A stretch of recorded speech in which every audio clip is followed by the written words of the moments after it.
Permodalan partnership termasuk juga tadi pada saat franchise ya, mau franchise, pikirkan duluan baik-baik. Saya tahun 2005 sampai tahun 2011, mungkin kawan-kawan pernah tahu saya keliling di mana. 2005 sampai 2011 saya itu keliling Indonesia, rata-rata ngisi 120 kelas dan seminar di 40 kota. Itu Pak Roy juga tahu komunitasnya. Dan saya punya kesempatan untuk jualan franchise.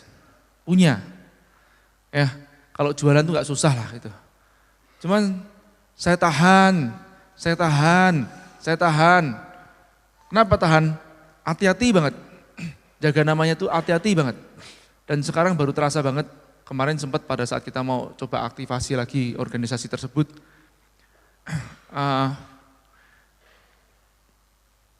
banyak dari mentor-mentor yang sudah bertumbangan ya, namanya, ya, yang bertumbangan namanya, karena yaitu dulu dengan mudah mereka berjualan, jualan franchise, terus ya bisa dikatakan tipu sana tipu sini lah, mengerikan. Saya pernah menerima permodalan, ini juga nanti terkait dengan akad ya. Kalau akadnya merugikan kita juga harus hati-hati. Ya, istilahnya namanya akad batil. Mendekati riba atau juga termasuk riba, mestinya termasuk riba. Ya, cuman dulu nggak ngerti, nggak belajar. Pada dasarnya riba itu kan suatu hukum yang dilarang dikarenakan memang membawa sesuatu yang tidak baik, kan begitu ya, kemudaratan. Jadi semuanya sebetulnya cukup nalar kok. Ya. Nah, cuman kita langgar kan begitu kan. Ya, tidak baik itu maksudnya tidak baik tidak hanya dari satu sisi tapi dari sisi yang lain. Nah, cuman dulu kan nggak ngerti, akhirnya dilanggar sana sini, jadi nggak berkah. Usaha itu ya, kita mau jadi kaya itu nggak susah sebetulnya. Yang nggak mudah itu mencari keberkahannya. Keberkahan itu kan didoain sama banyak orang. Ya, jadi kita punya partner, punya franchise-nya doain kita, franchise-nya seneng, dimakmurkan gitu kan. Nah cuman seringkali kita sendiri itu kan berpikir jangka pendek. Jangka pendek yang dimaksud bagaimana? Yang penting untung, kan begitu. Nah nggak pikir jangka panjang banget, yang penting menguntungkan. Kalau menguntungkan, insya Allah suatu saat nanti akan untung kan begitu ya. Tentu aja jangan sampai kita menguntungkan orang lain, kita sendiri rugi, ya nanti akan merugikan orang lain juga. Kita buka franchise, kemudian kita jual ke franchise kita, terus kita rugi, ya itu salah pastinya. Yang penting kita jangan rugi kan, menguntungkan ya tentu aja jangan rugi. Oke ya, saya mulai, permodalan dan partnership. Nah solusi dari kurang modal tak selalu berwujud duit. Ya, kemarin mungkin pernah Anda lihat kan yang pertama pas negotiation skill kan, bisa dalam bentuk barter kan. Kita bisa juga tukar dengan ilmu, bisa tukar dengan fasilitas, bisa. Seperti di UB ini, ya kan kita setengahnya kayak barter gitu loh, ya barter ilmu dengan ruangan, ya kita barter ilmu dengan ruangan. Kawan-kawan dari UB boleh ngikutin acara kita. Ya kita dapat barter ruangan. Pasca ini pun juga insya Allah berlanjut lagi. Karena insya Allah satu vibrasi kan dengan kita sama-sama suka berbagi. Jadi ayo kita lanjutkan kerjasamanya. Ya langgeng kan kerjasamanya. Tapi buat saya sih yang paling penting gak usah hitung-hitungan. Ya, gak usah mikir duluan tuh loh, untung-untungnya bagaimana, yang penting kita menguntungkan duluan. Ya lanjut ya. Nah alternatif permodalan non-bank, ini saya katakan alternatif permodalan non-bank. Kalau permodalan itu insya Allah saya sudah pernah nyoba ya A sampai Z-nya. Ya sudah nyoba semuanya dan siap-siap siap-siap bangkrutnya itu sudah siap semuanya. Ya alhamdulillah masih diselamatkan. Oke ya, ya selain kalau investor ya pasti investor ada kan, yang paling terkenal namanya investor, kita jual saham. Ya. Kalau sponsor bisa nggak? Bisa juga. Nah nanti saya berikan contohnya. Saya bolak-balik itu namanya roadshow ya dibiayai sama sponsor. Ya, tinggal buat proposal kan, 10 alasan kenapa. Nah kan begitu. Saya tahu kan formatnya kan? Ya. Nah, sponsor, apakah traffic Anda berarti bagi institusi tertentu? Ini penting. Jadi traffic itu sama dengan duit. Oke, bisnis itu pada dasarnya gampang kok, pengertiannya simple. Kita punya produk, gitu ya, atau mau rumah makan, salon, apapun itu. Kita buka di satu tempat, benar, ini ada traffic lewat. Atau mungkin trafficnya begini, enggak lewat sini, enggak di jalur semut. Atau kalau di jalur semut namanya jalur semut sekunder, yang pecahan. Udah nonton belum reprofiling, angkat tangan? Belum pada nonton, piye iki?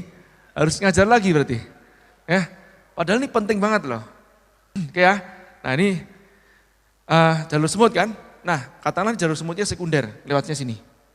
Ini jalur semut primernya, utama. Bagaimana caranya narik traffic ke sana? Kan begitu loh. Sehingga traffic ini menjadi lead. Dikasih pointer-pointer. Kasih penawaran-penawaran, offering, baliho, umbul-umbul, spanduk, supaya orang belok ke sini. Belok ke sini sudah masuk, ya, jadi lead dikonversi jadi pelanggan, kan begitu. Pelanggan dijualin lebih, pelanggan disuruh balik lagi, kan begitu loh. Ya, maksudnya suruh itu kan dengan servis yang bagus, kan begitu.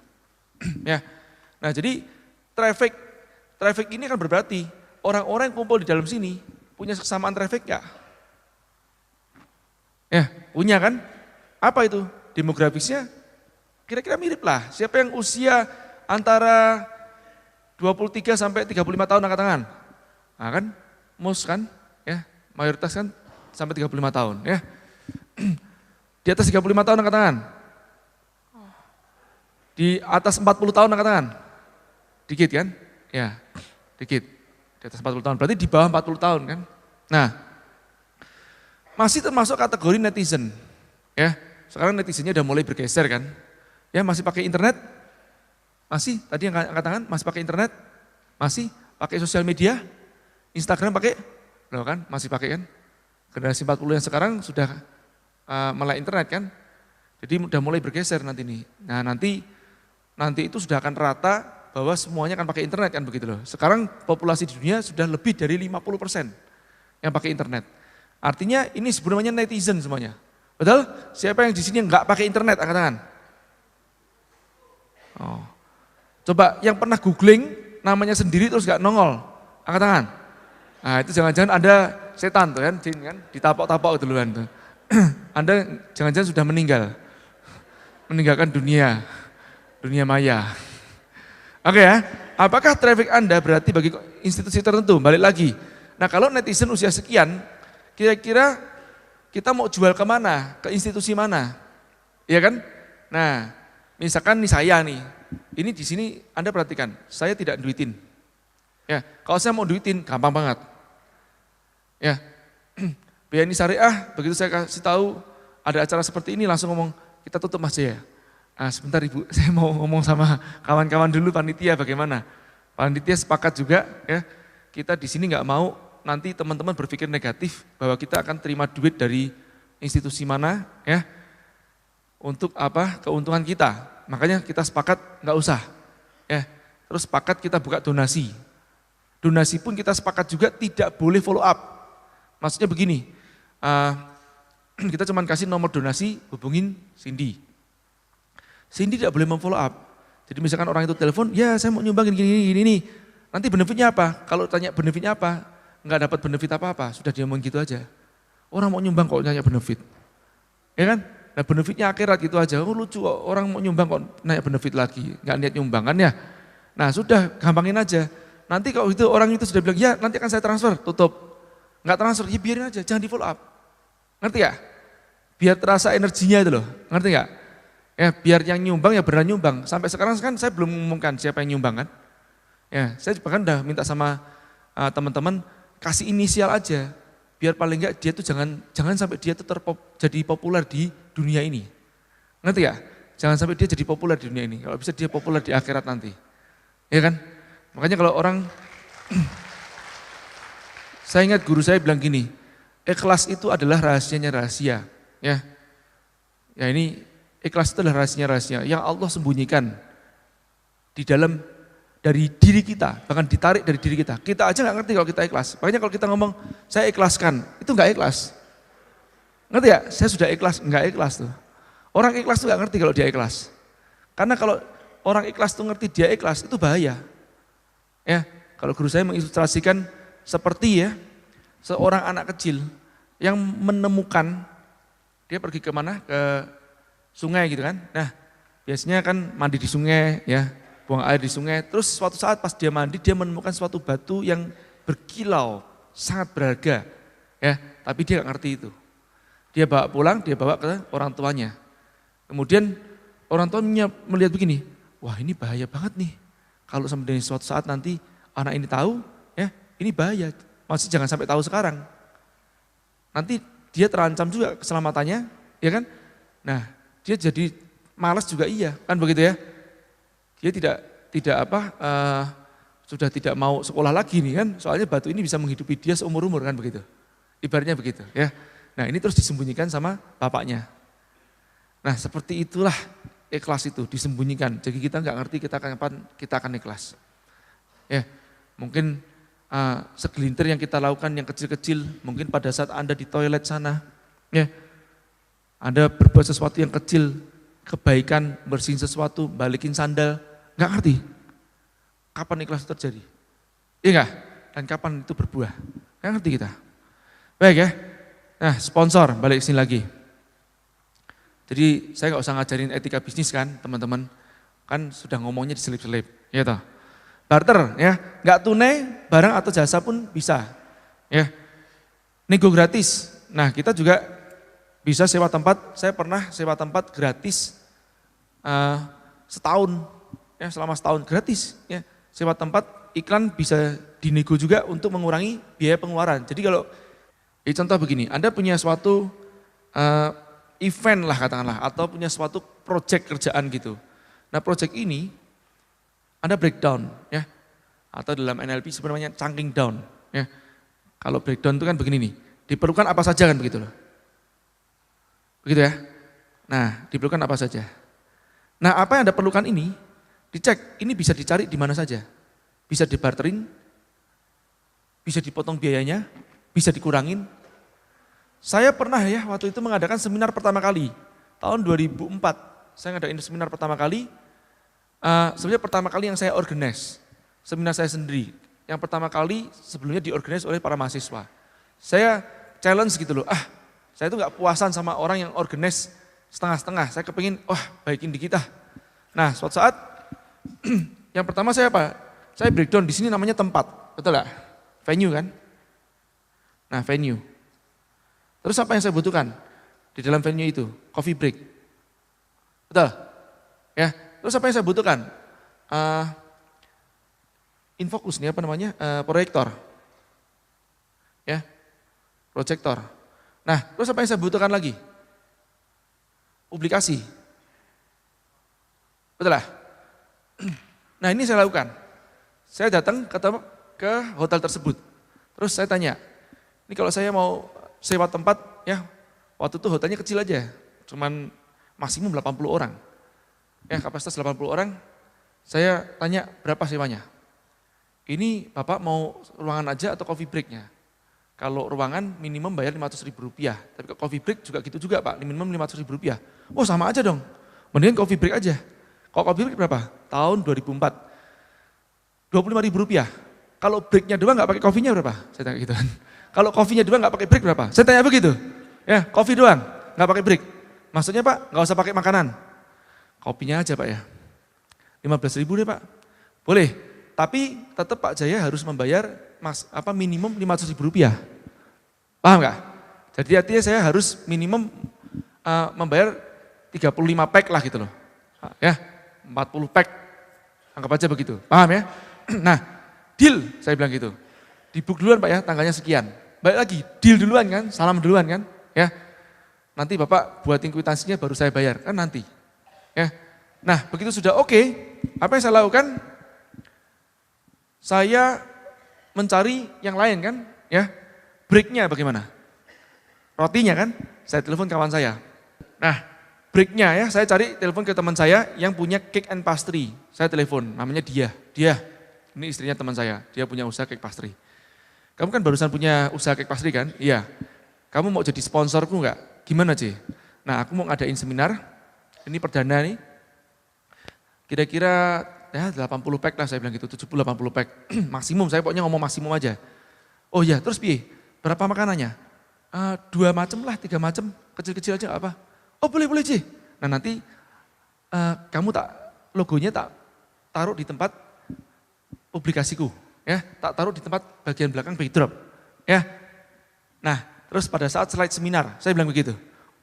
Kalau radio jadi, radio juga iya. Ya, kalau ada di koran, ya koran bukan koran sih, tabloid juga iya. Saya bilang begitu sama dia. Di poster juga iya. Di tiket juga iya. Logomu ada di situ. Oh boleh Ci. Deal. Ya. Jadi saya sudah dapat breaknya kan, kopi sama breaknya dapat. Bayar 15.000 kan? Venue 15.000 ya per orang. Terus ini breaknya sudah dapat ya, centang. Ya, centang ya. Terus saya datang proyektor. Saya waktu itu cek siapa yang punya proyektor ya. Ada namanya Permodalan Nasional Madani, PNM. Saya datangin. Ya, Pak Yulfis panggilannya. Pak Yulfis, saya mau ngadain seminar tentang kewirausahaan. Boleh pinjam proyektor enggak, Pak? Saya barter sama logo Bapak ditampilkan di sini. Saya bilang begitu. Oh boleh. Ya kan? Nah sekarang gini publikasinya. Saya kan mau di radio. Betul ya? Radio. Terus tabloid. Ya. Nah tabloid, radio, saya kontak nih radio. Loh Pak, halo Pak. Dengan saya Pak, boleh nggak Pak? Saya barter sama Bapak publikasi 150 adlibs selama 10 hari. Per harinya 15 adlibs. Anda tahu kan kalau di radio pakainya adlibs. Tahu ya? Siaran gitu loh ya. Pada tanggal sekian akan diadakan gini lah gitu, adlibs tuh. Ya, promosi begitu. Nah, barternya apa Pak Jaya? Bapak nanti logonya akan tampilkan di sini, dan di sini. Oke Pak Jaya, jadi. Ya, tabloid, gitu juga. Nanti logonya akan tampil ke sini, jadi. Semuanya kan? Nah, terus sisanya apa? Sisanya tinggal door prize. Nah, door prize saya datengin Ibu Ketua Kadin. Ibu, nah, dia kan punya agen tiket di mana? Di ferry, tiket ferry. Ibu, saya minta 4 tiket, barter logo Ibu taruh tempat saya di sini. Boleh? Nah boleh, selesai kan? Jadi semuanya udah dapat. Jadi saya costnya 15.000 rupiah kan? Iya enggak? Dengan 15.000 rupiah ini, ya, saya jual 50.000 rupiah. Sudah nutup kan semuanya. Saya ingat banget itu adalah seminar saya pertama kali. Habis keluar dari seminar itu Mas Ipung ya naik pickup saya. Mana Mas Ipung? Nah naik pickup saya, terus saya pakai jas, waktu itu masih pakai jas ala motivator begitu. Terus pickupnya Mas Ipung mogok, saya disuruh dorong dia. Saya bilang ini kurang ajar nih kan. Ini pembicara seminar kok dorong. Ingat Mas Ipung ya? Alhamdulillah itu seminar pertama kali dan untung. Ya nggak rugi kita, langsung untung ya. Ya itulah teman-teman. Barter simpelnya ya. Kita breakdown, terus satu persatu kita bisa nego sana, nego sini, nego situ. Ya, tapi perhitungan paling jelek, 50.000 tetap nutup gitu loh teman-teman. Paham nggak? Saya kalau membuat seminar, buat training, saya membuatnya paling gampang ya, kalau kopdar aja, ini saya bukain sama Anda. Saya kan monetize yuk bisnis kan dari mana? Karena belum monetize pada saat itu, 4 tahun pertama, saya itu rugi. Dan nggak ngambil untung. Saya freekan semuanya, 60.000 toko online. Nah saya monetize-nya dari indirect monetize. Salah satunya itu jualan kopdar kan, ya enggak? Nah kopdar itu saya carikan sponsor. Tapi kalau enggak ada sponsor tetap harus nutup nomor 1 itu. Paham ya? Ngitungnya gitu aja. Ya, simpel kok ya. Nah nego gratis ya. Mengurangi pengeluaran, bayar mundur. Nah ini buat membuat cash flow-nya lebih positif kan gitu. Jadi terima duit duluan, habis itu bayar ke belakang kan begitu. Ya. Nah tapi kembali lagi jangan ditunda, begitu sudah ada bayar. Coba kalau kita bayarnya on time kan, orang kan juga seneng. Atau bayarnya bukan on time, lebih cepat, orang seneng kan. Besok lagi dia mau minjemin duit sama kita kan, gitu loh.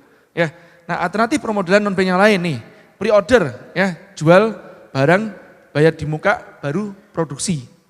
Kalau nggak punya duit boleh nggak? Boleh aja gitu loh. Yang penting kan amanah, ya kan. Nah Ada yang mengatakan haram, silahkan. Anda ngikutin yang mana silahkan buat saya. Ya, yang penting punya dalil masing-masing.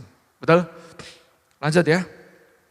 Kalau zaman saya sejak menjadi purchaser atau buyer itu, sudah ada yang disebut namanya TT in advance. Sekarang kalau kita jualannya jarak jauh, ya kembali lagi, dia ngirim barang nih, saya order ke Singapura. Saya kan ada di Batam, di Astra waktu itu. Order barang ke Singapura. Dari Singapura ngambilnya dari luar negeri. Emang dia mau saya nungguin barangnya nyampe baru dia dibayar. Terus ketemu serah terima. Serah terima saya ngeteng 200 kilo ya pompa hidrolik gitu. Ya enggak lah, ya enggak. Kan ada tata caranya kan. Nah kita isu PO terus mereka nanti tulisin, kita isu PR, mereka buatin quotation tulisin TT in advance, transfer di depan. Terus ditulisin apa? Lead time, 3 weeks. Tulisin mesti. Artinya apa? Pre-order lah sama aja.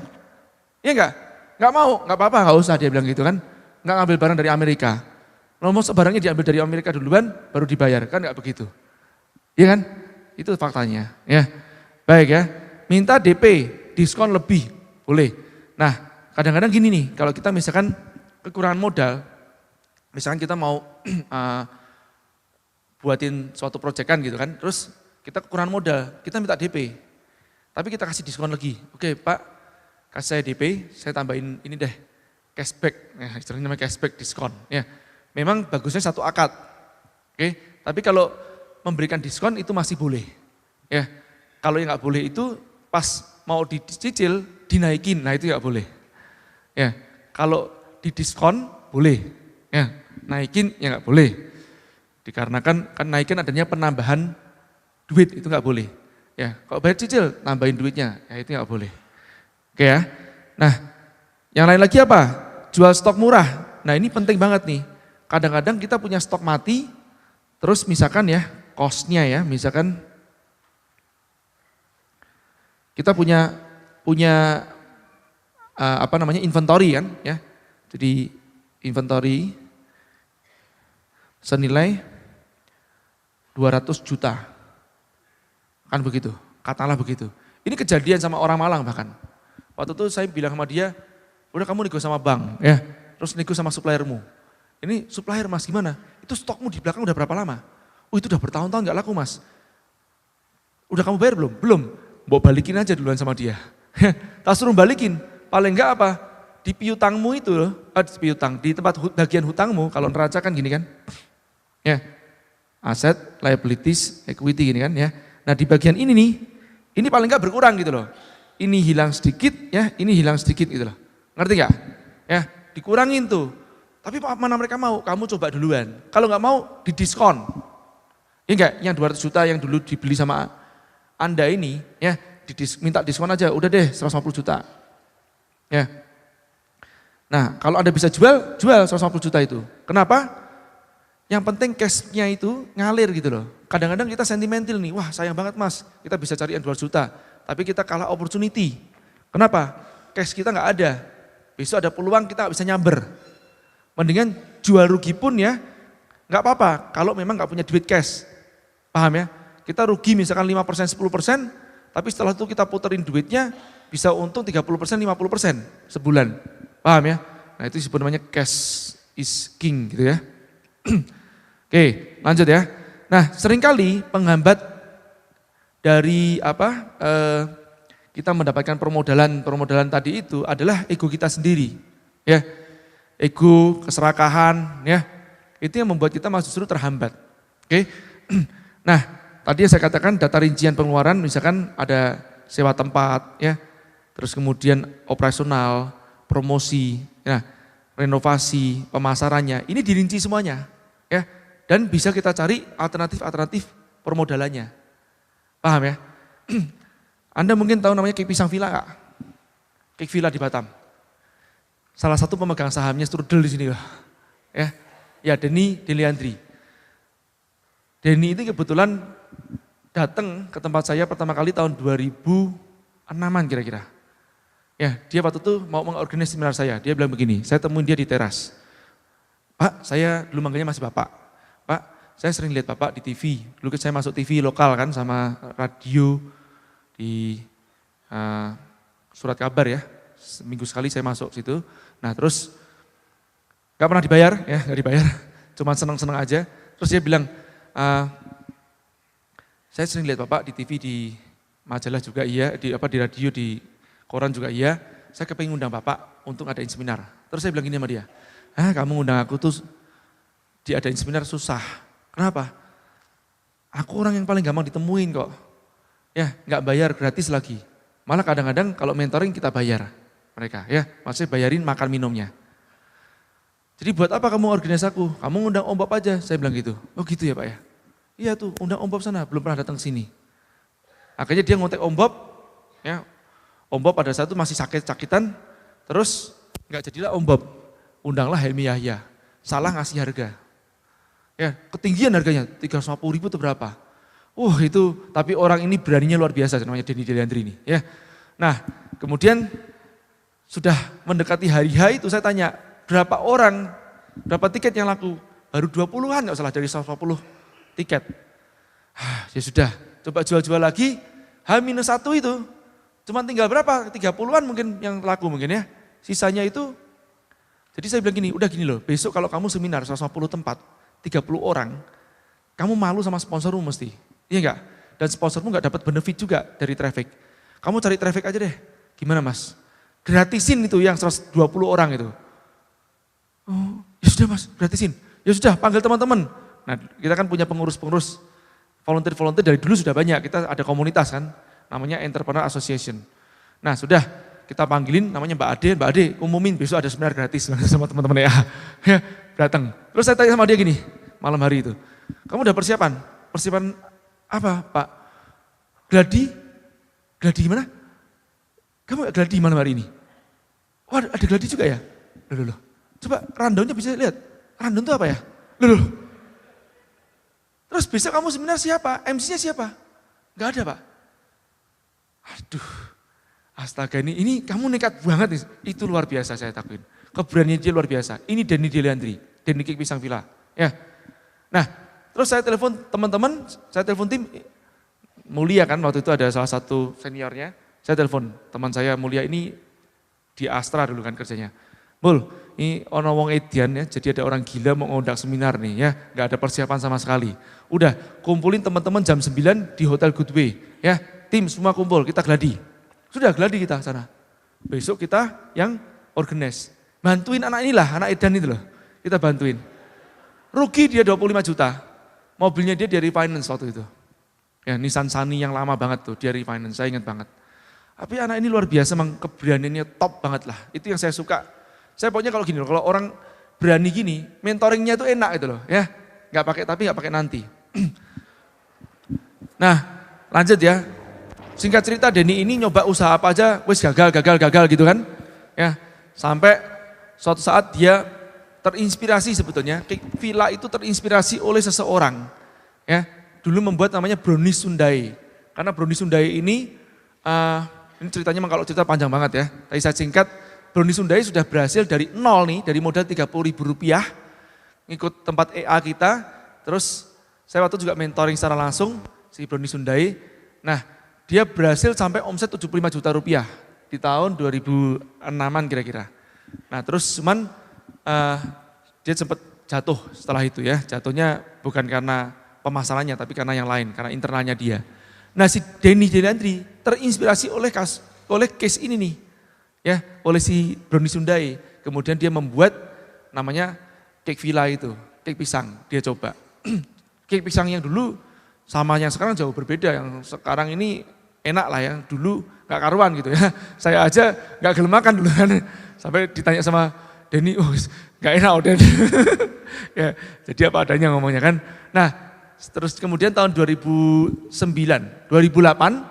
saya ditelepon oleh Bank Mandiri kan, diminta, mereka tanya gini, Mas Jaya ada binaannya Mas Jaya yang bisa daftarkan ke Wirausaha Mandiri enggak? Mewakili Batam. Oh ada, satu orang nih, bagus banget nih. Waktu itu omset Denny mungkin baru sekitar 200 juta, 300 juta. Sudah daftarin. Ya. Nah setelah daftarin baru kemudian dicoba audisi gitu kan. Saya itu ngelatih dia berbicara, itu susahnya minta ampun. Dia kan ngomongnya kalau ngomong cepet banget. Orang Padang. Sudah banyak. Wih, susah banget nih. Dan kamu coba ngomongnya pelan sedikit. Saya suruh baca skrip, saya ingat banget skripnya Andri Wongso gitu kan. Cerita-cerita begitu kan. Ayo pelanin dikit. Dilambatkan speednya. Dilambatkan speednya. Saya gitu kan. Gak berhasil. Gimana ya ngakalinnya? Sudahlah saya telepon tim saya. Ya, tim yang tukang nyuting-nyuting kan. Waktu itu kan kita membuat siaran rutin untuk nyutingin UKM gitu loh. Kita ingin mengekspos UKM-UKM itu tampil ke tempat TV lokal. Ica, ini inspirasi buat kamu kan. Ya, dulu kita lakukan itu Ica, pakai kamera web view cam yang biasa itu loh, yang murahan gitu ya. Sony lah, bukan murahan banget ya. Saya beli itu terus kemudian buat nyuting teman-teman, gratis semuanya. Dan ini tim volunteer semuanya, dari dulu kita mengerjain gitu-gituan tuh. Ya, gratis terus dibuatin narasinya. Terus saya bilang, tim ini ada Denny Deliandri butuh diliput untuk nanti perlombaan Wirausaha Mandiri. Alhamdulillah gara-gara itu curi start kan, di setelin videonya, seneng tuh yang namanya juri kan, melihat visualisasinya, langsung dia menang. Waktu itu cuma tiga pemenang dan dia juara 3-nya di tahun 2008. Ya, nah singkat cerita, dia mulai naik itu sebetulnya, udah mulai naik. Nah suatu saat dia datang ke tempat saya, ngasih proposal nih, 500 juta untuk beli saham perusahaannya dia. Saya lupa persentasinya berapa persisnya. Yang jelas minimum 50% kok dijualnya. Ya, dia jual saham perusahaannya dengan harga 500 juta. Sekarang mana mau omset di atas 3 miliar per bulan kok. Ya, di sana doang loh, belum yang lain. Itu kan dia punya di Pekanbaru, punya di Banjar, punya di Balikpapan, punya termasuk di Malang ada Strudel ini kan. Nah, jadi waktu itu saya bilang sama dia gini, sebentar Den, kamu perlunya apa sebetulnya? Ini paling besar buat ini Pak, buat tempat. Tempat gimana? Ya buat properti, kalau saya sewa-sewa terus itu kan bayarnya juga mahal. Siapa bilang kamu sewa mahal? Kamu sewa juga bisa dapat gratis kok. Wah mana bisa gratis Pak? Loh kamu gak percaya? Kamu cari sejalan jalur semut menuju ke bandara. Dari kota menuju ke bandara. Kamu cek, itu banyak bangunan kosong. Saya bilang gitu sama dia. Nah bangunan kosong itu kamu cari siapa punya yang punya. Kamu telepon, halo Pak. Ini daripada bangunannya dihuni setan, mendingan saya huni saya Pak. Kan gitu loh. Nah saya bilang gitu sama dia. Terus yang bener nih Pak saya. Loh kamu tak kasih tahu kok ngeyel gitu loh ya. Kamu coba kan ya. Nah tapi mana dia mau Pak. Loh kamu nyoba dulu baru ngomong mau atau enggak gitu loh. Iya kan jangan enggak nyoba ngomong mau atau enggak duluan. Ya. Oh iya Pak Jaya udah. Terus nah kalau enggak mau cari sampai ada yang mau. Kan begitu loh. Iya enggak? Paling enggak kamu minta duluan kan gitu loh. Satu jalin duluan. Tahu enggak? Percaya enggak percaya? 2 hari kemudian dia telepon, Pak Jaya bener. Sudah ada Pak dapat tempat gratis dan pakai sistem bagi hasil 20%. Good. Langkah awal tuh di mana? Itu ada supermarket yang tutup itu Pak. Wih gede banget tuh. Iya Pak, sampingnya hotel ini. Iya betul. Ambil Den. Wis peluang tuh ya, enggak apa-apa. Ya. Terus dia datang ke tempat saya lagi, 500 juta direvisi sama dia jadi 70 juta. 70 juta, apa ini? Renovasi Pak. Dia ngajuin proposal ke saya nih, renovasi. Gini loh Den, saya ingat banget, tahun 2008 itu. 2008, soalnya krisis. Ya, pada saat krisis itu, saya bilang gini, Den, ini krisis nih Den. Ya, 2008 kan pas krisis. Banyak ya orang-orang gak dapat job-joban, itu material nanggok di dalam gudangnya mereka. Kamu nego sama dia, bayar 3 bulan. Misalnya kasih harga sekian, tapi dulu saya kan nggak ngerti riba atau apa. Saya dulu ngomongnya gini, udah, tapi sebenarnya kalau ini yang nambahin kita sih dari sisi kita. Saya bayar 3 bulan, saya tambahin 5% kan begitu ya. Nah dulu saya nggak ngerti hukum-hukumnya, jadi saya ngomong sama dia gitu. Bayar 3 bulan, tambahin 5%. Kalau, lah mana mau Pak? Loh kamu belum nyoba kok bilang mana mau lagi kan begitu. Saya bilang gitu kan. Lanjut ya. Nah terus, kalau nggak mau Pak, kalau nggak mau, bilang 2 bulan 5%. Kalau nggak mau Pak, kalau nggak mau cari sampai ada yang mau. Saya bilang gitu sama dia. Ya, langsung dia pulang, nggak sampai berapa lama dia telepon saya lagi, Pak Jaya sudah ada yang mau renovasi 70-an juta dan bayar 2 bulan nggak pakai kelebihan bunga. Ya, dapat kan? Nah ini beneran, ini kisah nyata, Anda boleh tanya. Inilah sejarahnya Kik Pisang Villa kan di Batam. Ya, oke ya, saya lanjutkan. Ya. Nah jadi teman-teman jangan intinya itu sebenarnya mental block kita loh. Paham nggak? Kita tuh takut untuk mencoba duluan. Ya enggak? Takut mencoba duluan. Jadi harusnya kita hadepin duluan gitu loh. Urusan ditolak nanti. Nah karena mukanya terlalu gengsi gitu kan. Ya, gengsinya terlalu tinggi jadi oh nanti mukaku taruh di mana nih? Loh, taruh di mana? Ya di sini lah, masa di sini gitu loh. Kan lucu kan? Emang topeng maunya taruh sini. Gitu ya. Nah, ini intinya di situ ya teman-teman ya. Jadi bisa renovasi bayar mundur ya. Pemasaran, rekrut affiliate ya, reseller, dropship. Ini termasuk udah masuk ke bisnis model sebetulnya ya. Jadi intinya key resources-nya itu bisa diminimize semuanya. Oke ya. Rambu-rambu kerjasama investasi. Nah, ada dua kan, namanya investor, ada namanya pengelola.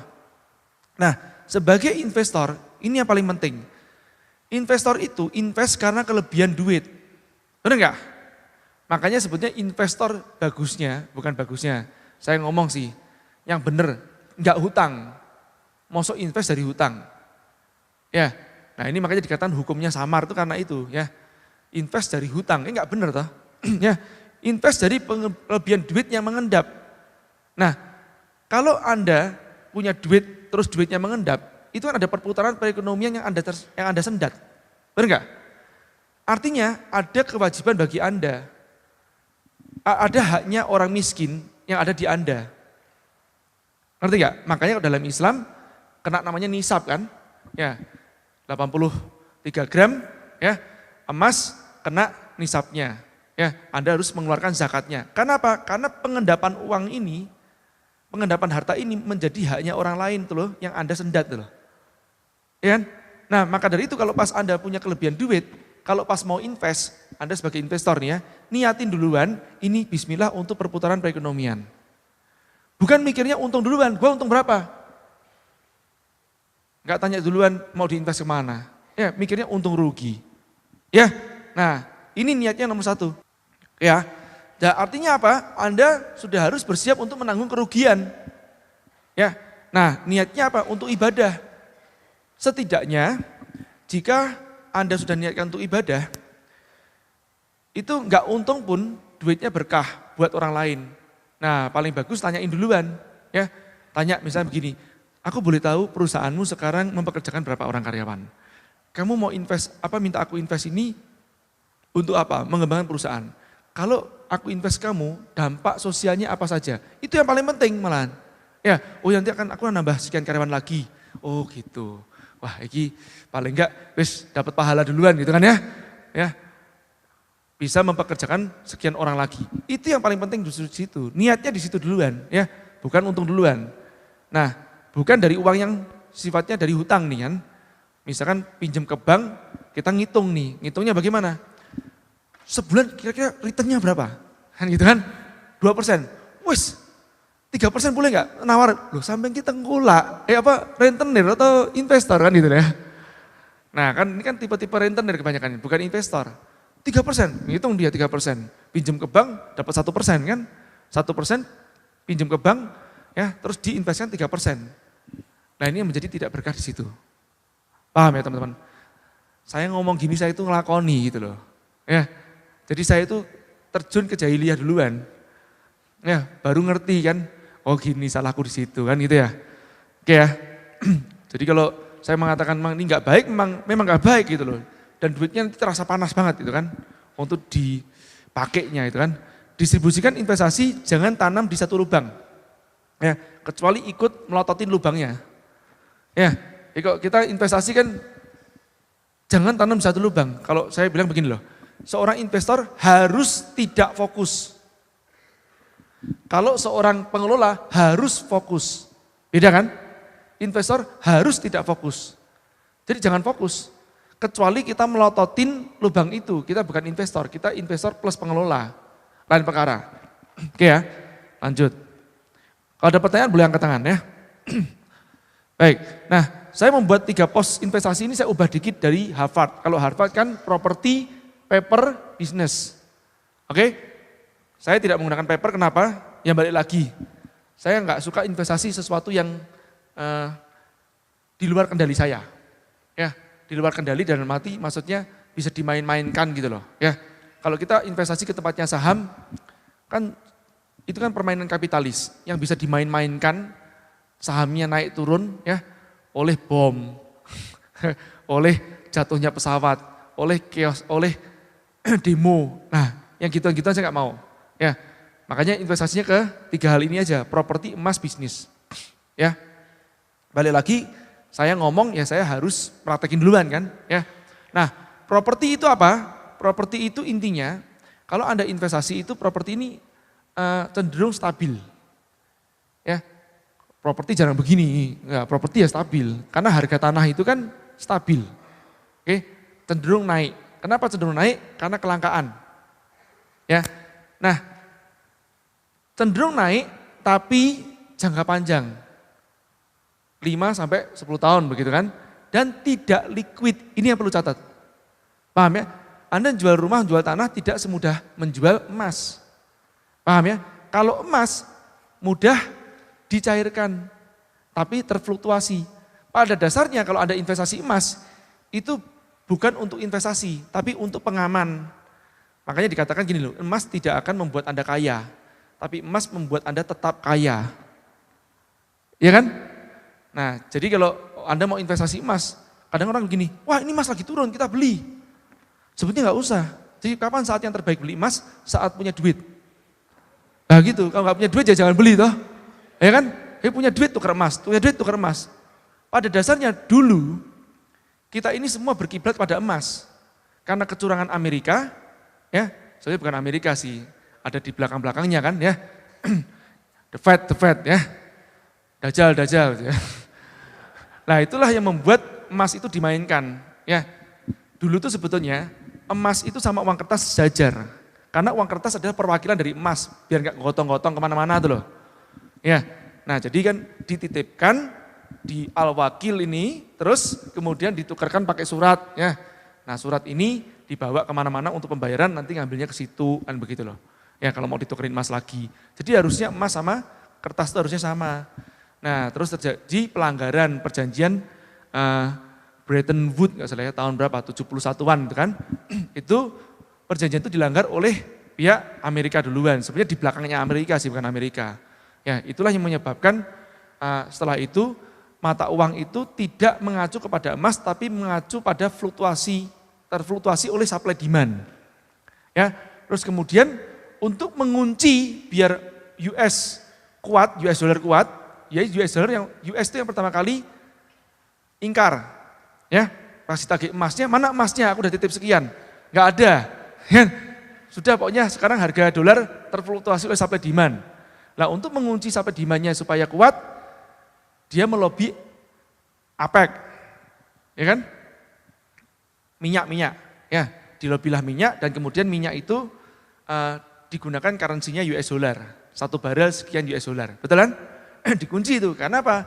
Karena minyak adalah komoditas yang paling banyak digunakan sedunia kan begitu. Intinya di situ, ya. Jadi kalau kita mau stabil, kita harus balik ke emas lagi harusnya. Oke ya, jadi kalau punya duit, simpan emas. Punya duit, simpan emas. Punya duit, simpan emas. Ya, lah tapi sekarang emasnya sudah dihabisin sama Amerika. Ya kan, di Freeport gitu loh ya. Jadi suatu saat, ini Anda perhatikan saya, kalau kita mungkin menangi itu maksudnya apa? Mengalami nanti ya, suatu saat nanti Anda akan tahu bahwa US dollar udah akan gini lagi ya, terus kemudian emas yang berbicara dan kita sudah tidak punya emas. Ya, kita sudah tidak punya emas, udah diambilin emas kita semuanya di Freeport, ya enggak? Nah Freeport ini kan skandal yang besar kan. Oke ya, saya lanjut ya. Nah yang ketiga adalah bisnis, jadi sekali lagi emas itu terfluktuasi, kalau terhadap rupiah ya tentu aja, fluktuasi naik turun ya, per 5 tahun cenderung naik, sebetulnya bukan cenderung naik, rupiah cenderung turun, nah, segitu loh gampangannya. Ya, jadi kalau Anda nyimpan rupiah, apapun bentuknya, itu akan tersusut gitu loh, ya, tersusut. Kalau kita bilang emas itu akan naik 2 kali lipat per 5 tahun, artinya uang kita akan menjadi setengah kali per 5 tahun gitu loh. Kalau Anda nyimpan rupiah, itu per 5 tahun setengah kali. Ngerti ya? Ya, jadi Anda tadinya nyimpan 100 juta bisa beli mobil ini, nah 5 tahun yang datang nggak bisa beli itu, Anda butuh 200 juta. Paham ini maksudnya? Ya, makanya untuk menstabilkan daya beli Anda, belilah emas. Kalau nggak emas apa kambing, wis gitu aja. Lu nggak percaya tuh? Ya, jadi kambing itu antara bisnis dan investasi. Ya, kenapa? Karena harga satu kambing dari zaman Nabi sampai zaman sekarang sama 1 dinar. Gitu, makanya kambing nggak kena inflasi. Ya dah? Nah gitu kan besok golek mantu juragan kambing ya. Oke ya, bisnis ya. Nah bisnis ini tentu aja naik turun nggak stabil ya, risknya gede. Ya pasti kan, bisnis ada risknya. Terutama bisnis yang sifatnya tumbuhan ya, yang alam ya, itu bisnis yang riskan ya. Kambing termasuk stabil lah, kambing jarang kena hama karena perengus ya, hamanya nggak mau. Enggak lah ya. Nah bicara masalah bisnis, kalau Anda investasi dalam bisnis itu sebisa mungkin diportofoliokan. Artinya apa? Misalkan Anda punya duit 1 miliar, nah ini dipecah menjadi 5. Jangan 1 miliar invest di satu tempat. Kadang-kadang gini loh, kita ini punya keserakahan nih. Kalau aku seandainya punya duit 1 miliar, aku mau invest ini karena untungnya sekian. Untung itu belum pasti. Ngerti gak? Rugi sudah di depan mata. Ya, untungnya belum pasti juga. Kalau rugi itu sudah harus Anda hitung duluan. Iya enggak? Nah, bagusnya bagaimana? Anda pecah. Ya. 20% bersama 4 orang kawan Anda yang lain. Anda punya klub investor misalnya gitu. Friend, yuk, barengan yuk kita invest. Ingat ya, jangan nanam telur di satu lubang itu. Keserakahan itu nanti ya. Oke, lanjut ya. Jadi masing-masing 20% tapi invest di 5 tempat. Ya, 5 tempat yang berbeda, yang risknya kecil, minimarket misalkan. Ya, kenapa kecil? Karena keseharian. Oke, terus mungkin yang agak kecil dikit lagi, ya, pendidikan. Ya, nah yang risknya agak sedikit gede, makanan tapi untungnya gede. Ya, ini portofolio kan, tergantung dari keberanian Anda. Oke, mungkin sedikit lagi perkebunan, ya, nanam apa? Sedikit lagi mungkin peternakan, silakan gitu kan ya, diportofoliokan. Oke ya. Nah, mindset pengelola. Pengelola bagaimana? Pengelola harus fokus, nggak boleh nggak. Oke, pengelola harus fokus. Terus niatkan untuk berbagi dan bersaudara. Bukan hanya memanfaatkan sementara. Kadang-kadang pengelola ini juga jelek. Apa? Mikirnya gini nih. Pas nggak punya duit minta-minta.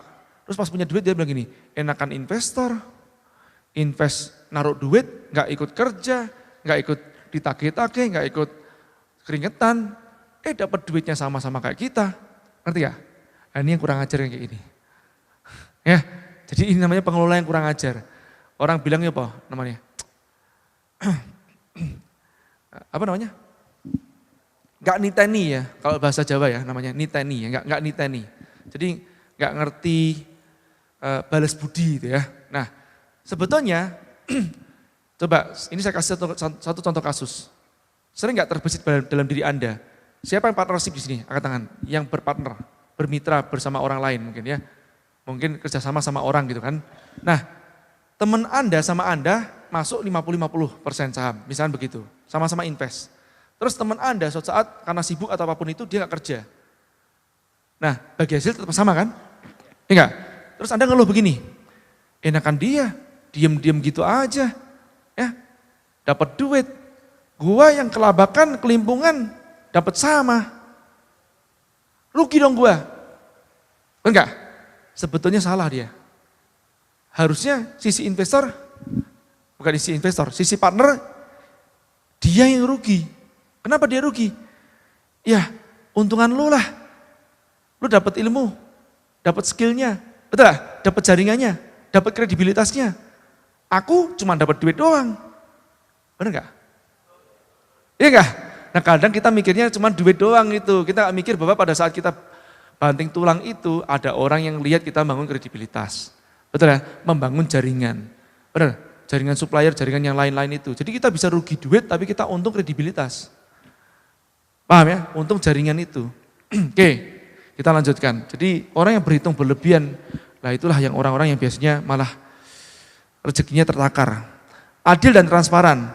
Ya, kredibilitas Anda penting sekali. Jadi adil transparan ya report per bulan atau biasanya per 3 bulan ya. Kalau kadang-kadang kan UKM itu susah. Makanya kalau sudah siap menerima investasi, harus yang paling nggak mudah adalah reportingnya. Soalnya kan UKM ini kan acak adul gitu kan, kadang-kadang Mas Yan kan.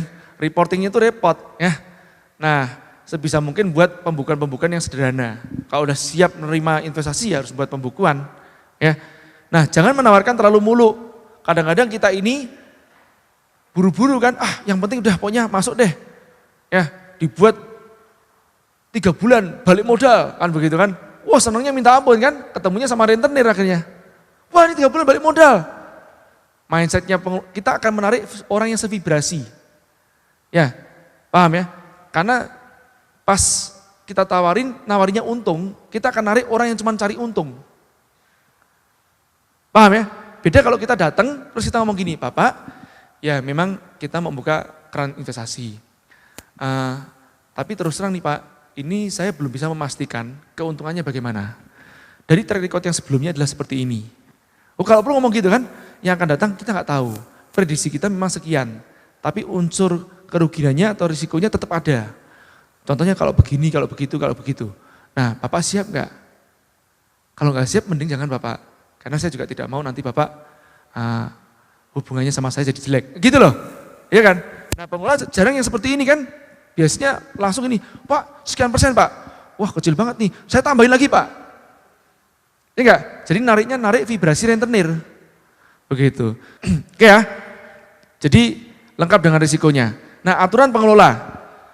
Ya, ini aturannya pengelola. Pinjam dengan agunan. Jika tak dapat dilunasi, ambil agunannya. Saya ngomong gini, lepas dari masalah, saya nggak tahu nih ada khilafiyah masalah hukumnya. Memang sebetulnya yang terbaik itu sebenarnya tidak dengan agunan, tapi dengan saham. Ya, kalau pinjam dengan agunan itu harusnya tidak boleh ada kelebihan. Memang harusnya begitu. Ya, ini correct me if I'm wrong ya. Jadi direkam nggak apa-apa, kalau teman-teman nanti ada ketemu dalilnya silahkan nanti diomongin. Tapi ini mungkin ada perbedaan pendapat ya. Nah tapi saya ngomong ini karena apa? Karena pada dasarnya gini, kita itu kebiasaan kalau minjem, itu nggak pakai agunan, terus kita seolah kayak tidak ada moral obligation untuk balikin tuh loh. Ngerti ya? Kalau kita udah naruh duluan, ya kita akan balikin. Cuman memang kalau zaman dulu kan Rasulullah memberikan perisainya, baju perangnya untuk agunan, tapi memang kalau pinjamannya tidak ada tambah nilai. Memang harusnya pinjam tidak ada tambah nilai. Ya, nah kalau ada unsur bagi hasilnya, itu bagusnya tetap saham. Gitu ya teman-teman ya. Nah makanya ini yang buat saya yang terbaik. Cuman seringkali, kembali lagi sebagai pengelola, kalau sudah ngomong bagi pemilikan saham, ngitung nih. Iya. Jadi sebetulnya yang narik rentenir itu siapa? Dia lebih memilih tidak memberikan saham, lebih memilih ngasih fix 2% per bulan, tapi sahamnya gak kejual. Sayang dong, nanti prospeknya ke depan akan sekian, gini-gini. Ya nek untung. Ya gak? Padahal kalau kita ngasih saham sama dia, yang doain gak cuma kita kan, orang itu juga doain. Ya gak? Nah bedanya di situ. Ya memang gak mudah. Kalau kita mau menerima investasi harusnya zero duluan ya. Oke ya. Nah jadi harusnya yang ideal adalah bagi saham. 30%, untung bagi untung, rugi bagi rugi, transparan, selesai. Hindari kerjasama bagi hasil tanpa agunan. Paham ya yang saya maksud? Cuman bagi hasil tok doang tanpa agunan. Ini biasanya potensi belakangnya keributan. Ya, nah ini yang saya ngalamin juga nih teman-teman ya. Kita pas dapat duit banyak ini biasanya ngatur cash flow-nya tidak bagus. Sana minta cash, kasih cash. Kalau pas gak punya duit kita bisa ngatur, boleh gak nego 3 minggu? Kenapa 3 minggu? Nunggu si A bayar duluan, baru tak bayar ke sana. Duit ini dipakai buat cadangan. Tapi karena kita merasa punya duit, bayar nih. Ternyata sebelah sana mundur, mati kita. Nah ini cash flow lagi baliknya ya. Oke, lanjut ya. Nah, jadi terutama dengan perorangan. Kenapa saya mengatakan perorangan? Ini saya ngomong sama teman-teman ya, jika tidak sesuai hasil, apa investor mau tanggung kerugian? Saya ngomong sama teman-teman, kenapa kok bicara masalah perorangan? Ada kalau kita masukin namanya private venture capital ya, itu lebih mending dibandingkan kita sama perorangan. Kalau perorangan ditelepon terus nanti nih mereka nih. Kalau kita ke PT sama-sama PT selesai sudah sebetulnya. Ya, makanya saya ngomong sama teman-teman nih, lepas dari masalah hukum ribanya. Kenapa kok secara psikologis lebih enak milih pinjam di bank, meskipun banknya bank konvensional sekalipun, dengan bunga sekalipun, dibandingkan sama perorangan sama teman. Tahu nggak kenapa? Karena bank kalau sudah selesai, kan kita punya agunan, mbok sita.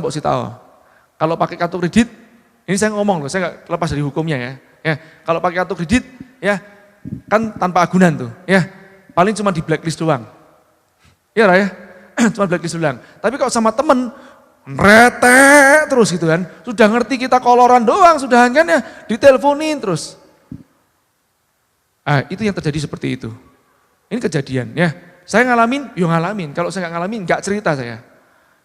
Ya, makanya kadang-kadang kenapa kok kita masih memilih institusi tertentu seperti termasuk bank dan termasuk yang gede-gede bunganya, ya dikarenakan itu. Karena di belakangnya nggak mau ribet dan nggak mau ribut, gitu ya. Baik, cuman baiknya ya jangan, ya, karena ada unsur ribanya, oke? Baik ya.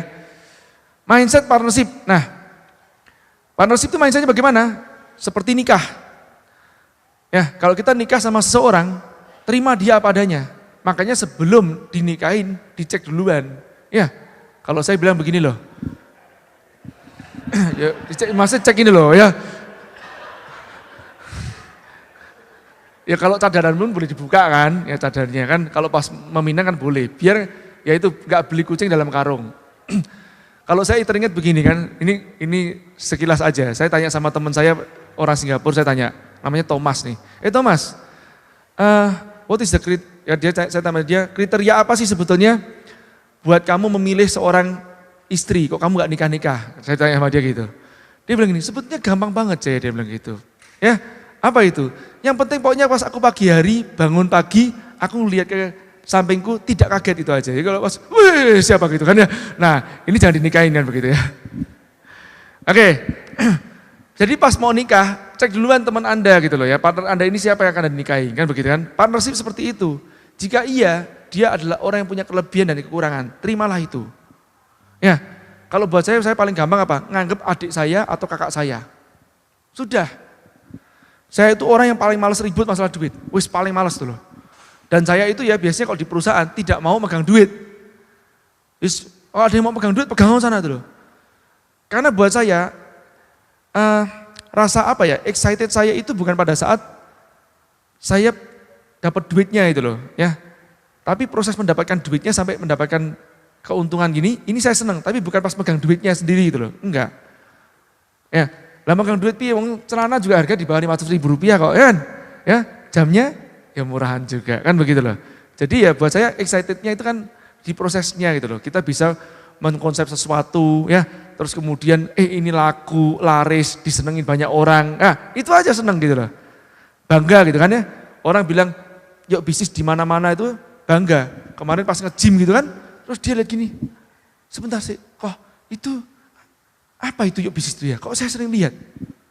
Oh iya, saya pernah dengar juga, dengar sama siapa? Itu ada satu anak muda itu yang dia internet marketer, dia ngajar gini nih, oh Iqbal Maulana, iya dia ngomong tentang yuk bisnis, oh iya, apa itu saja nih itu? Dan dia gitu, seneng nih, ya itu kan seneng, branding kan.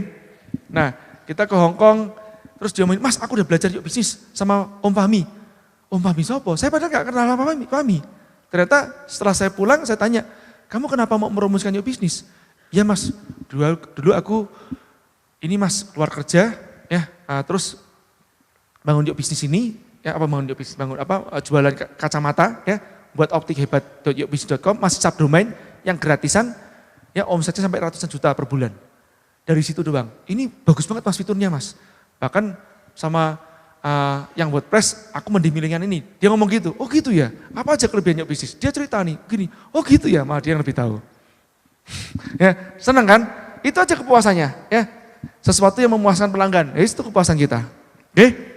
Nah, jadi jangan hitungan berlebih. Maksudnya apa? Begini, kadang kita ngomong gini, dia gak kerja, diam-diam gitu aja. Gua yang kerja sekarang nih, ya. gue yang lebih banyak kerja nih, ngitung-ngitungan gitu loh. Ini nggak usah berpartner gitu loh. Coba Anda sama pasangan Anda, siapa yang udah nikah belum? Angkat tangan, ya udah nikah. Anda sama pasangan Anda ngitung ini ya? Mas, itu kan jatah telurnya setengah buat ente, setengah buat saya. Yang gitu kan, ya. Kok Mas ngambil 3/4, terus aku cuma 1/4. Ada gitu gak? Nggak ada. Anda sama anak Anda begitu nggak? Nggak ada. Kalau mau kasih semuanya, udah Mas, aku udah kenyang kok. Pernahkah kita melakukan itu pada partner kita? Pada istri kita, suami kita bisa melakukan seperti itu. Benar nggak? Tapi sama partner kita seperti itu nggak? Enggak. Kenapa? Ya itu kapitalisnya timbul lagi gitu loh. Dan udah urusan duit tuh kapitalisnya timbul lagi. Kemarin makanya saya suka Mas Ipung bilang kan, kalau ngasih saham, mendingan nggak usah tukeran duit. Jadi investornya invest gitu aja, satu orang aja ya. Udah kita kalau mau ngasih saham, nggak usah dia ngasih duit. Kalau ngasih duit nanti kita hitungan sama dia. Ya, dan dia bisa jadi juga hitungan sama kita. Ya, mendingan udah kasih duit, kasih sahamnya, saham gratis saja. Saham penghargaan. Saya suka, itu alternatifnya. Ya. Nah, cuman yang paling penting gini loh, saya berpikir begini, contoh begini. Saya itu belum tentu sehat terus kan. Nah, saya membuat suatu perusahaan, itu juga nanti kalau suatu saat ada apa-apa, paling enggak anak istri saya ada backupnya itu loh. Ngerti enggak? Nah, saya makanya juga bilang, saya udah bilang sama istri saya kalau nanti seandainya terjadi ini, nanti yang ngurusin bisnisku si ini. Kalau ini yang ngurusin ini. Seperti kayak di Momentum, YA sama IKEM, itu kan sudah ada Mas Kukuh. Mas Kukuh murni yang ngurusin. Coba kalau saya hitungan sama dia. Ya, kalau saya hitungan lebih sama dia, saya meninggal siapa yang mau megang? Ya enggak? Akhirnya dia juga yang megang kan? Begitu loh teman-teman ya. Jadi jangan kita pikir kita selamanya sehat. Pas kita sehat kasih keluangan, yuk kita tanam. Mungkin besok kita meninggal, mungkin jadi kesadaran teman kita. Kalau enggak pun ya sudah. Kalau Om Bob bilang gini, emang gua pikirin kan begitu. Ya, gua sudah mati lu suruh masih mikir lagi kan begitu lah Om Bob bilang gitu kan. Oke ya lanjut ya. Nah tentukan siapa jenderalnya pada saat partnership. Artinya apa? Apalagi ada partnership itu sejajar orangnya. Misalkan posturnya sejajar. Itu tentukan jenderalnya siapa. Maksudnya apa? Siapa yang memutuskan di finalnya. Enggak ada dua jenderal dalam satu peperangan. Misalnya begini. Mas Kukuh itu dia bagaimanapun direktur dan dia memimpin di Momentum. Ya sudah. Ya, karena dia yang memutuskan, dia memutuskan. Saya boleh beropini, tapi saya tidak boleh ikut memutuskan. Finalnya dia tetap yang memutuskan. Paham ya? Saya ambil contoh ilustrasi seperti gini. Ini Mas Ipung tahu kejadian ini juga. Ya, ya Mas Ipung ini kan lama ngikutin saya kan, jadi ngertilah saksi hidupnya. Pernah suatu saat saya mengorganize Agim datang pertama kali di Batam. Ya. Nah Agim tahun berapa? 2006, 2007 lah kira-kira. Ya. Sebelum beliau poligami tapi ya dulu kan namanya naik banget ya. Nah pada saat itu saya mengorganize seminar beliau pertama kali di Batam, judulnya berbisnis dengan hati. Nah biasanya kan kita ini kan kumpul-kumpul senang mengorganize seminar itu buat apa? Buat manggil guru-guru supaya di Batam ini marak dengan ilmu gitu loh, paham nggak? Kita cuma itu aja, nggak mikir untung urusan nanti itu, yang penting nggak rugi ya. Yang penting kalau pas datengin para guru, kita jemput mereka, kita ajak makan barengan, kita dapat ilmu lebih daripada peserta. Itu tuh aja tujuannya. Nah, pada saat mengorganisasi Agim ini, saya serahkan, biasanya saya pimpinan proyeknya saya serahkan kepada kawan saya namanya Mulia Ali Akbar, ini di Batam dia. Kemudian salah satu tim saya, namanya Mas Aji, masih ada dengan saya juga ya. Mas Aji, Jimmy ini sekarang jadi manajer di XL di Medan. Ya. Nah Jimmy ini telepon sama saya, telepon ke saya begini, bro, yuk gimana Jim? Menurut lo bro, perlu gak sih kita ngundang Muspida? Maksudnya Muspida itu kepolisian ya, Kapolres, kalau sana kan dulu belum ada Polda kan, masih ada Polres, Kapolres, Wali Kota, perlu gak sih bro? Wah kalau aku bilang sih gak perlu ya, kan cuma seminar biasa aja. Iya menurut gue juga gak perlu sih, emang kenapa Jim? Dia tanya sama saya, perlu nggak? Saya bilang enggak. Terus, emang kenapa Jim? Enggak nih, soalnya aku dikasih undangan nih sama Mas Aji. Disuruh ngasih ke tempat, nyampaikan ke tempat Muspida. Oh, maksudnya kamu dikasih undangan sama Mas Haji. Iya, berarti mulia sudah tahu. Tahulah mau mulia yang tanda tangan, kalau gitu kamu laksanain aja. Loh, katanya Mas Haji bilang nggak perlu, kamu kan tanya opini sama aku. Iya, kamu tanya opini sama aku, tapi keputusan di pemimpin. Ngerti ya? Saya boleh gak setuju, tapi saya harus patuh dengan pemimpin saya kan, begitu loh.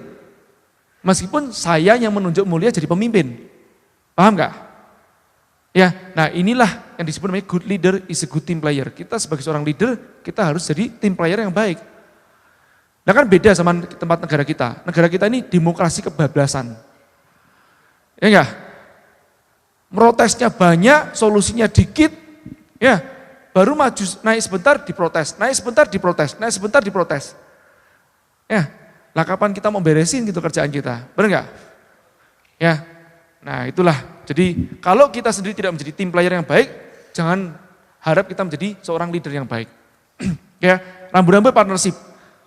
Tuliskan detail kesepakatan, bukan hanya lisan yang nanti akan dilupakan. Kadang-kadang bilang gini, loh kemarin kan aku udah bilang seperti ini, masa? Enggak pernah. Lupa kan? Tulis. Kalau nggak tulis paling enggak rekam. Tapi jangan disadap ya, kena undang-undang nanti. Jangan mengikat hubungan karena sungkan. Jika ragu lebih baik batalkan daripada ribut di depan. Ya, saya sama Bu Dea pun juga pernah kan ya, pada saat mau kerjasama sudah Bu Dea di akhir-akhir setahun kemudian kan nggak jadi. Ya nggak apa-apa. Saya berpikir simpel kok. Yang baik biar tetap baik. Alhamdulillah sekarang malah hubungan kita semakin harmonis. Kan begitu ya? Iya. Kita udah kayak kakak adik. Saya bersyukur banget. Mungkin dulu pada saat itu kan saya mungkin masih serakah. Ya kan? Kepengin kerjasama dan wah mau menguasai Dea Bakery nih saya kan begitu kan ya. Keserakahan saya itu mungkin terbaca Bu Dea. Ya. Ya kan terbesit dalam hati kecil mungkin seperti itu. Ya. Nah tapi begitu Bu Dea nggak jadi, saya mensyukurin sekarang. Kalau enggak apa? Mungkin hubungan kita nggak jadi baik kan gitu loh. Nah saya mensyukurin, ini lebih mahal nih persaudaraan dibandingkan duit kan? Iya enggak? Oke lanjut ya. Nah cari yang sevibrasi, seperti cari pasangan kan, nggak cocok, nggak apa-apa, jangan dilanjutin. Kalau udah bilang masalah saham, itu cari yang sevibrasi. Kalau kita bicara masalah outsource, nggak usah sevibrasi apa? Ngerti ya? Outsourcing itu kan, sesekali doang, freelance, sesekali nggak apa-apa. Resellernya harus sevibrasi semuanya, nggak harus. Tapi kalau udah partner, pemegang saham, wah ya harus. Ya, gitu ya. Udah baca belum? Ya, carilah yang sevibrasi seperti cari pasangan. Hingga saat badai, nanti kalau ada masalah tiba, cinta akan membawamu kembali. Iya, begitu ya. Oke, terakhir ya. Paling penting di sini teman-teman. Kalau pas Anda mau partnership sama orang, ngomong duluan. Persahabatan kita lebih penting dibandingkan yang lain, dibandingkan uang. Oke, kalau ribut-ribut, yuk mundur teratur sama-sama aja. Ya, baik. Sampai di sini ada pertanyaan. Ya. Assalamualaikum warahmatullahi wabarakatuh. Salam. Terima kasih atas kesempatannya untuk bertanya. Kenalkan nama saya Rahtomo dari Semarang. Siapa namanya Mas? Rahtomo. Rahtomo, Mas Tomo. Iya. Iya.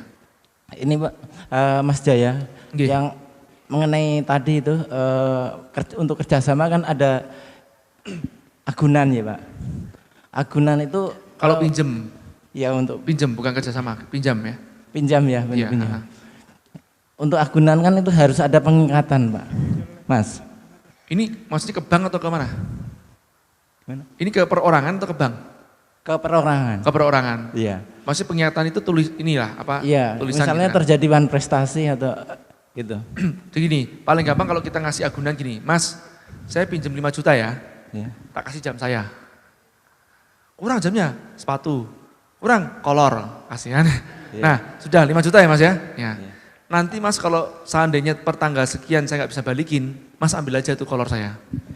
Enggak, itu kan yang jumlahnya kecil. Kalau besar misalnya itu kan harus misalnya sertifikat itu Pak. Oh iya, iya. Sertifikat, ya memang gini kalau sertifikat rumah, tanah, itu kan tidak bisa langsung balik nama. Ya kan? Iya. Nanti itu harus ke notaris. Iya. Ya harus ke notaris, harus minta kuasa jual beli. Kalau per tanggal sekian tidak terjadi pengembalian. Iya. Ya, Iya Pak, maksud saya gitu. Itu aja? Ya betul Pak. Baik, Gitu. ya udah, makasih ya. Ya. Terus ini Yo, yang tanya kedua. lagi. Oh ya. Yang kedua untuk kerjasama, misalnya tidak seluruhnya, misalnya suatu saat saya dapat pesanan Pesanan dan apa? misalnya pesanan dari seseorang, Ya. jumlahnya besar. Ya. Saya pinjam modal untuk pesanan itu saja. Nah, Lah itu. kadang kan seperti gitu kan, ya, Ya. pinjam modal seperti gitu doang. Ya. Nah itu buat saya itu yang harus hati-hati. Buat saya mendingan udah kalau mau pinjem, ya kerjasama. Kalau misalkan investasi gitu loh. Ya kadang-kadang kita tuh nggak mau masukin, maunya pas proyekan doang. Paham nggak yang saya maksud? Iya. Kalau mendingan pinjem aja, pinjem nih. Kalau wes gampangannya gini loh, gadein gitu loh barangnya gitu loh. Digadein berapa sih gitu loh. Ya, mendingan seperti gitu aja daripada kita nanti ini kalau sudah pinjem sama orang nggak pakai agunan, itu ribut-ribut kalau nggak balik. Oh gitu. Paham yang saya maksud ya? Ya. Kebiasaannya seperti gitu. Ya, tapi ya nggak apa-apa. Buat saya jalanin aja. Ya, karena kalau pengusaha itu nggak pernah sampai bangkrut tagih hutang ya nggak jadi pengusaha, ya. Ya kan? Ya. Jadi biar merasakan dedekannya kan, gitu ya? Ya. Ya, makasih. Mas Sama-sama. Yaya. Yang lain? Ya, Assalamualaikum. Salam. Ya, terima kasih. Saya Mario dari Kudus, Jawa Tengah. Nggih.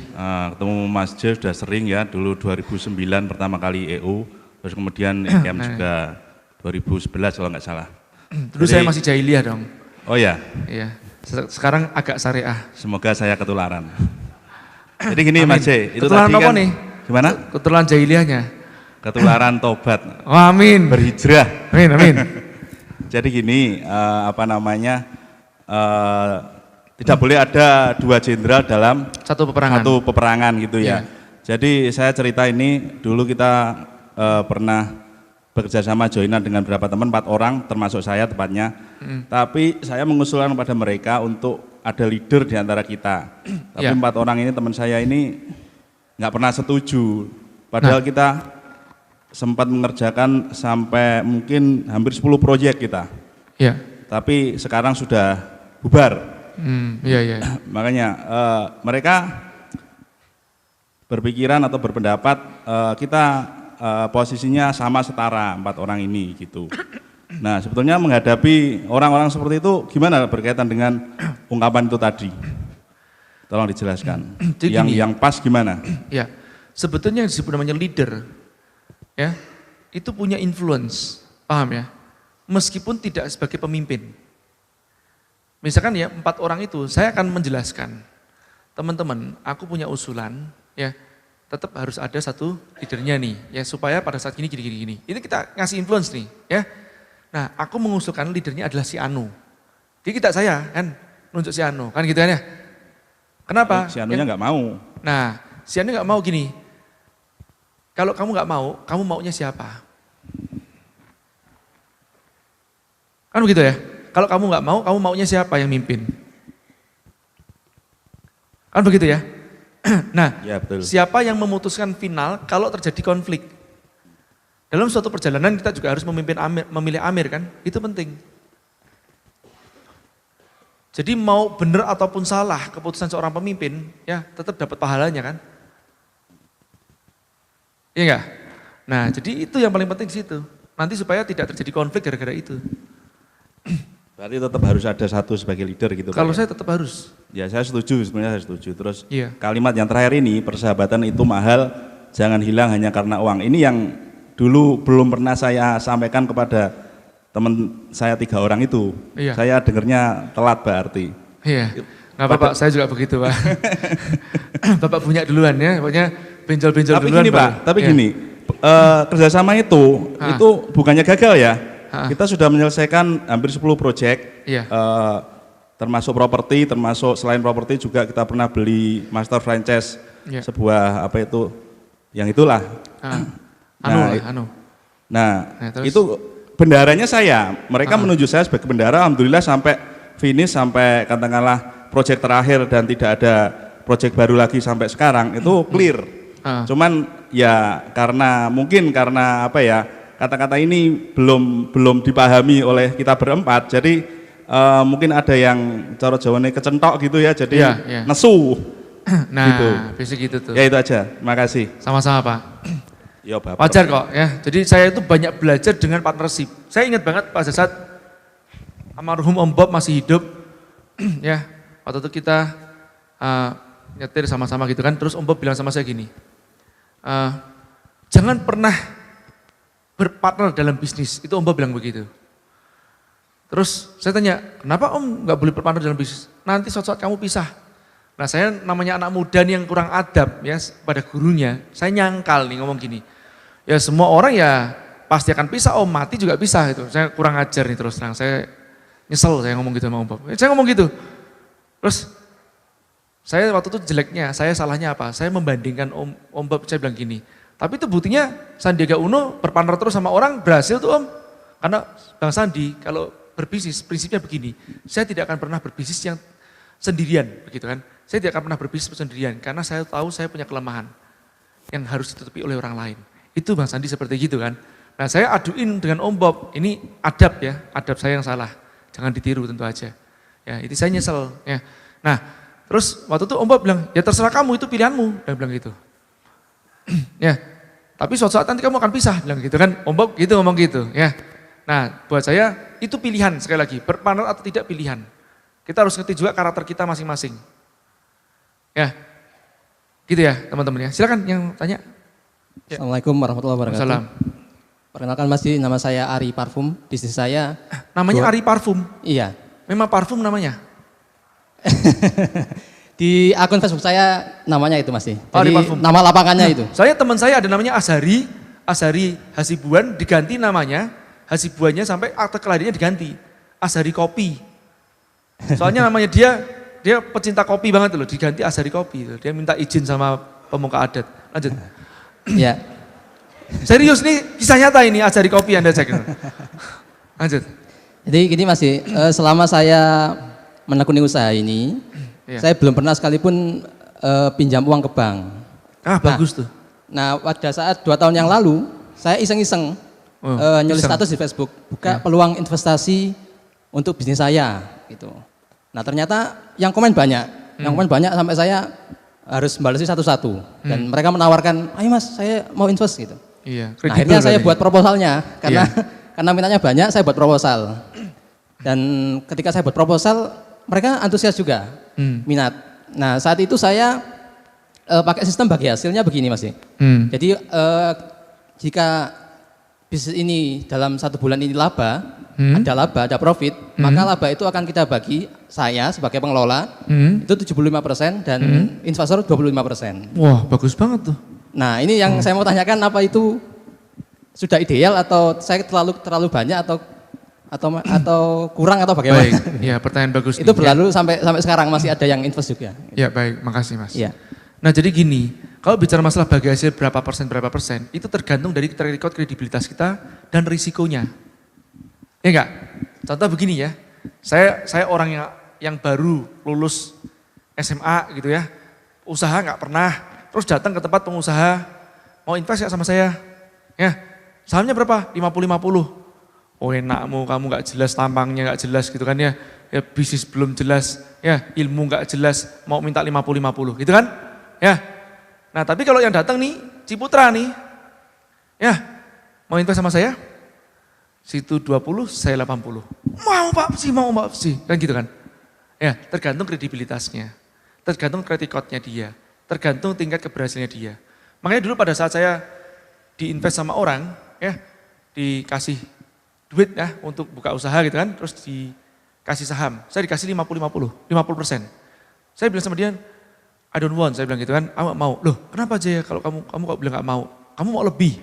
Kalau kamu mau lebih jangan sekarang, dia bilang begitu. Nanti kalau sudah berhasil, bisnisnya udah gede, kamu tak kasih lebih. Enggak, aku minta kamu yang lebih. Nah saya gitu kan, aku minta kamu yang lebih. Kenapa? Loh saya ini kan masih culun kan waktu itu kan. Tahun 98 lah ya, jadi umur gak usah disebutin ya. 98 saya dimodalin sama orang gitu kan, terus bangkrut, terus dimodalin lagi sama orang lagi yang kedua. Nah saya dikasih 50% saham, saya bilang gini sama dia, gak mau. Kenapa? Aku ini belum punya banyak pengalaman. Aku kesini mau belajar sama kamu. Kamu modalin aku seneng.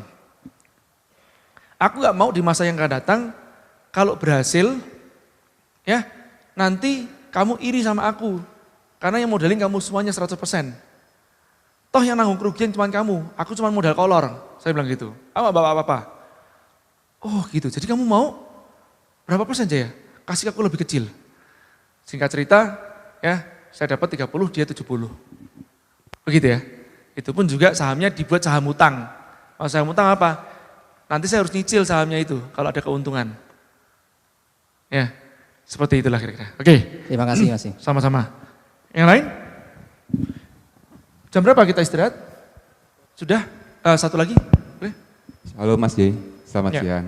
Siang. Saya Nyoman dari Bandung, saya yang buatin. Bukan dari Bali Mas Yuman. Ya, lahir di Bandung Mas J. Kalau di Bandung. Saya yang buatin boneka Mas J itu loh. Mau? Iya betul. Oh iya. Saya mau nanya tentang cara pengelolaan dana dari Bagus Mas J. tuh. Ya. Kira-kira berapa yang dana yang Mas J investasikan dan berapa dana yang dibuat untuk cadangan? Wah ini tanyanya kok kayak gini nih. Oh enggak Mas J.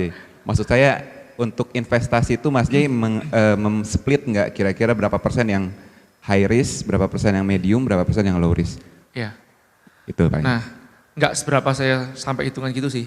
Jadi saya cuman ngelihat orang, saya seneng, kan ya, cocok sama orangnya, saya invest. Kan begitu. Enggak cocok, saya enggak invest. Jadi nggak ada patokannya Mas Enggak J? benar-benar ada patokan sih. Soalnya gini sih, saya tuh orangnya gini, kepuasan saya itu adalah pada saat meraih gitu loh, proses meraih dan mendapatkan suatu uang atau bukan uangnya sih, apa ya, pencapaian gitu kan, bisnisnya itu. Kepuasan saya sendiri tidak memiliki duitnya. Paham ya saya maksudnya? Paham, Jadi Mas J. buat saya misalkan mau invest, saya seneng aja gitu loh. Wah ini gini, ini bagus, coba invest lah gitu loh. Seneng aja sebetulnya. Ya, paham ya? Ya, Sama itu rugi pun ya gak apa-apa buat saya. Saya rugi dah. Sebenarnya total kerugian saya itu hampir 10 miliar. Total kerugian saya hampir 10 miliar. Selama saya berbisnis. Ya. Jadi buat saya ya happy-happy aja. Kan dapatnya lebih daripada itu. Iya kan? Gitu ya. ya Mas. Dan saya juga sudah mengatakan kepada anak istri saya loh, ya. Ini anak saya juga udah tahu. Saya nggak akan ninggalin banyak warisan sama anak saya. Jadi saya akan sisakan satu rumah buat masing-masing sama sedikit saham untuk menghidupi. Sisanya insya Allah saya akan infakkan. Ya, jadi biar anak saya nyari sendiri. Ya, karena keberkahannya itu pas nyarinya itu loh. Ya, keberkahannya pas nyarinya. Kalau nikmatin itu mah jadi takabur malah nanti. Ya. Oke, yang lain silakan. Ya, satu lagi pertanyaan. Kenapa yang ibu-ibu gak pada tanya ya? Oke. Assalamualaikum warahmatullahi wabarakatuh. Salam. Ini mau nanya Mas J. Saya Mambai dari Jogja. Gitu ya. Ini mau nanya soal untuk investasi. Nggak tahu ini investasi atau kerjasama gitu kan. Ya. Misalkan saya jual produk itu kan paket tour. Yang salah satu di dalam komponennya itu adalah ada transport. Ya. Gitu kan. Baik misalkan transport mobil kecil ataupun mobil besar gitu. Ya. Nah selama ini semua transportnya itu di-outsource dari jasa penyedia transport sendiri. Oke. Nah ketika saya ketika cash perusahaan saya bagus gitu kan, agak sedikit bagus sendiri, saya itu agak bingung. Ini dana lebih baik dibelikan ke aset tetap dalam bentuk kendaraan gitu kan. Atau diputarkan untuk pengembangan usaha, itu yang pertama. Nah yang kedua, boleh nggak saya menawarkan ke orang lain sistem kerjasamanya gini. Saya nggak mau terlibat maksudnya ke dalam riba. Maksudnya dengan ngambil mobil modal cicilan, modal DP terus dicicil gitu kan. Kalau saya tawarkan ke orang lain gini kerjasama, tolong belikan saya uang, satu mobil misalkan Innova secara cash, saya putarkan itu. Saya akan coba cicil dikembalikan misalkan dalam jangka waktu 2 atau 3 tahun gitu, atau sebaiknya perusahaan saya jalan gitu kan. Dan selama saya nyicil itu saya akan bagi keuntungan dari penjualan apa maksudnya dari penjualan usaha saya sekian persen gitu kan. Nah nanti ketika semua harga mobil itu udah terkumpul gitu kan, itu pembagian keuntungannya dihentikan. Nah untuk sistem kayak gitu dibolehkan atau enggak, itu aja, terima kasih. Iya, ini nanti tanya sama para ustadz yang bajunya putih sebelah sana itu, ya, tanya sama ustadz-ustadz aja ya. Soalnya saya nggak berani ngomong, tapi setahu saya itu ada 2 akad di situ yang tidak diperbolehkan. Ya, aku akan membelimu dengan syarat seperti gini jika kamu begitu. Nah ini 2 akad nih, setahu saya nggak boleh. Ya, tapi nanti silakan tanya sama ustadznya aja ya, jangan sama saya bukan ustadz, bukan motivator juragan aja. Oke ya.